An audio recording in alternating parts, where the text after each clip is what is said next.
Hello mga bebs, at yan nga ang kaganapan ng mga nakaraang araw nung papunta kami sa pag-meet up kay Junakis. Medyo atubili kami na umalis gawa ng meron daw bagyo at malalakas na hangin. At buti naman ay maaliwalas ang panahon ng oras na kami ay umalis. At dito nga namin napiling kumain para naman masapinan ng aming tiyan bago bumiyahe ng malayo. Mga hindi pa kami nakaka-recover ng pahinga at ng tulog. At arangkada na naman sa mga biyahe-biyahe na yan. Medyo malayo-layo rin yun mga bebs. Dahil babiyahe naman kami ng Subic. At itong ang kasarapan pag Chowking ang kakainan mo dahil meron silang mainit na sabaw.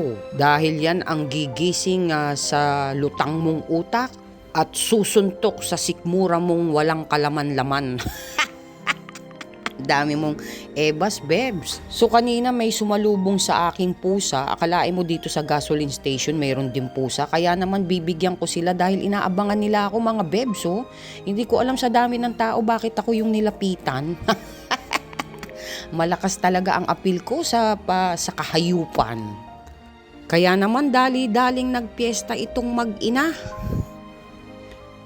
At ayan nga, dire-diretso na ulit ang aming biyahe. Mukhang maayos-ayos ang takbo ng mga sasakyan. Pero pagdating dito sa may NLEX ay talaga namang bumuhos ang malakas na pag-ulan. Dahil yung ibang part ng dinadaanan namin mga bebs ay zero visibility talaga. Kaya naman huminto na naman kami ulit dito sa gasoline station. At may nakita nga akong tropical hot hamburger. Talaga ito yung unang-una ring hamburger noon, mga panahon ng 80s, mga bebs.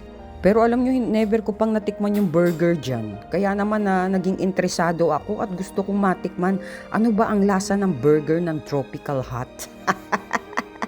At alam nyo, ang lungkot ng mga gasoline station dito sa North. Ewan ko ba, parang kakaiba. Hindi katulad sa South ay talaga namang laging jam pack, laging punong-puno. Minsan maiinis ka pa nga kasi wala kang maparkingan. So order na tayo mga bebs. Ang in-order ko lang syempre yung burger. Yun lang naman ang gusto kong matikman dyan dahil kakakain nga lang namin.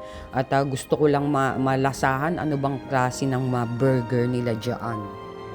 Yan yung in-order ko mga bebs. Ewan ko lang pagdating na sa akin kung ganyan pa rin ang itsura.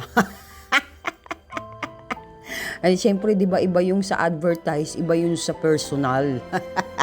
Iba yung sa realidad ng buhay. So, i-check na natin mga bebs kung ano ang itsura. O, ayan.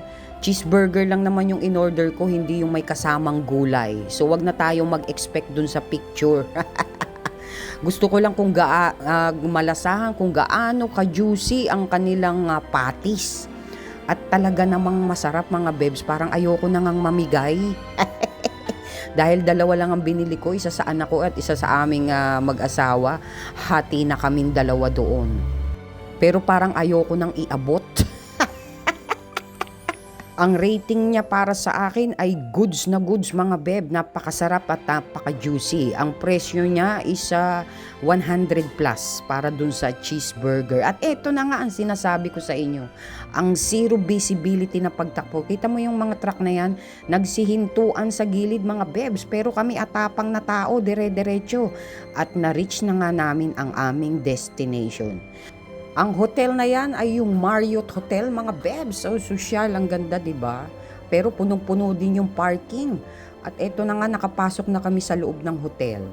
At enjoy na enjoy ako sa nakikita kong mga paintings. Actually, hindi siya paintings, mga talagang yung iba handcraft. Yan, katulad niyan, ang gaganda mga bebs, diba? Oh. Enjoy na enjoy ako habang nag-iintay kami. So, yun lang mga bebs. Good vibes.